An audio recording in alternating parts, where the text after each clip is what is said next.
Sometimes in our day to day life, you come across a dish that is just truly special. This salmon Wellington fits the bill. I first came across this dish 23 years ago, and as a young man that at that time never cooked anything so special besides steak and chips, this dish sparked my love for different foods. And remember, this was before YouTube even existed. There was no way to learn anything on the spot like you guys have right now. But I had some salmon tail and some puff pastry in the fridge. And I questioned myself, what if I wrap this and put it in the oven? Would this be any good? That was the first time that I did something that in my head was very complex. It was terrible. I did not season the salmon. I did not remove the skin from the salmon. Overcooked it by a mile. And the pastry didn't stuck together at all. But I enjoyed eating it. It was terrible, but I made it. But I was intrigued. Intrigued enough that for the next 23 years, I kept cooking and cooking and cooking. And this dish today is a replication of everything that I've learned throughout the years and the love that I have for food. I'll tell you the rest while we cook, but for now, let's cook. Start with the chunky salmon piece. Always pass your hands through the fish to ensure it no longer has any bones in it. And I found one, see? Don't skip this step. I'll cut the edge to have a rectangle of salmon. The leftover I save and I will use on pasta or salad any other time. No waste is essential to save money. Following those mistakes for that first try, I will start by removing the skin from the salmon tail.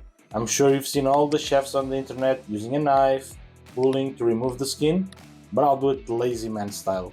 Us home cooks need to be inventive. Boil some water and drop it all over your salmon skin for a couple of seconds till it starts to wrinkle at the ends. Then simply pull the skin out and voila! No fuss, no stress, skin removed. Season it with salt on all sides and rub it in a dark soy sauce. This will give it a punch in flavor. And set it aside now. I will not sear the salmon as I want to not overcook it in the oven, trying to learn a lesson from the past. Many years in, I realized this needed some sort of filling to bring more flavors out. The sweetness of the onion with the umami from a red pepper, it will be much better. But adding some chorizo will make it even better. I'll still remember how mushrooms felt wrong on the salmon when I tried them. I'll peel and slice them, place them in a food processor, blitz them all together, and when done, smells wonderful. I'll add them to a pan with a little olive oil, place the mix in, add a small pinch of salt and let everything cook on high heat. Add some garlic powder, onion powder and garlic paste. And when cooked, I add the fish stock, mixing everything, and I'll let this reduce until no liquid remains. Another trick learned through time, I used to add water to the mix, but even store-bought stocks with a little help can go a long way, and for home cooking it's what we're looking for. This will take around 10 to 15 minutes. Taste for seasoning before the end and adjust if necessary. Mine is just perfect. When done, I'll set it aside to cool down. Many years later, I decided to cover my salmon with something, and YouTube was flying by then, and everyone was wrapping their Wellingtons in crepes.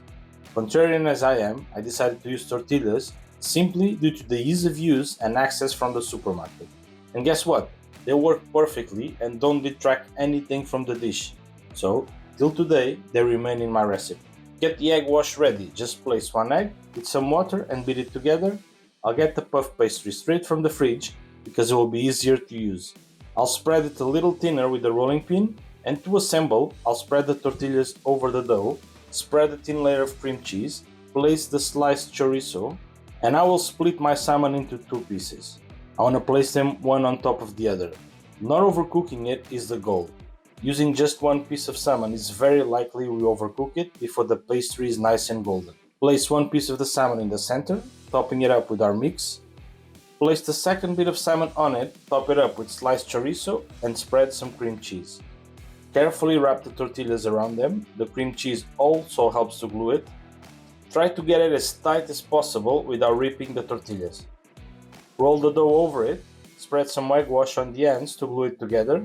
Cut any excess tortilla on the sides and close it with the dough pushing the tortillas in. I'm not the most technical cook in the world, but it just works. Close the sides, gluing the dough together. Oil a baking tray and place the salmon in the middle. If you feel confident, do some drawings on the dough. Here I'm showing off that I draw like a child. Egg wash all your dough. Preheat your oven to 180 Celsius or 375 Fahrenheit and cook the Wellington for 20 to 30 minutes or until golden brown. But this dish deserves a nice sauce. Add the butter in the pan, let it melt, and I'm going to brown it. Medium-high heat until it bubbles and keep checking until it's brown. Add chili flakes, garlic powder and garlic paste and finish off with some lime juice. Let it cool down for 10 minutes and add the double cream. Slowly mix it until it emulsifies together. And it's done. Let's check on our Wellington. Looking good. 25 minutes have passed and it's looking perfect. Time to remove it. Nice and crispy. Let it rest for 5 to 10 minutes and slice into divine territory with this dish. And now, time to taste this dish. Delicious. Crunchy pastry, fish cheese well cooked. The cream cheese really helps balance the dish out with a bit of tartness into it. Wow, really good. And looking back all those years when I did this for the first time and all the steps that I took there, get the salmon, wrap the salmon, cook the salmon, and what we did here today, just night and day. And this just goes to show you, never be afraid of doing a bad dish, because one day that bad dish can turn into something amazing. And remember, your best dish is just one cook away. And if you appreciated this dish, check this one out or this one out.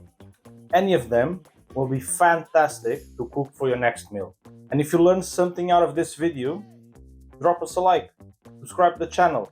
It will really help me out. And I will see you on the next video.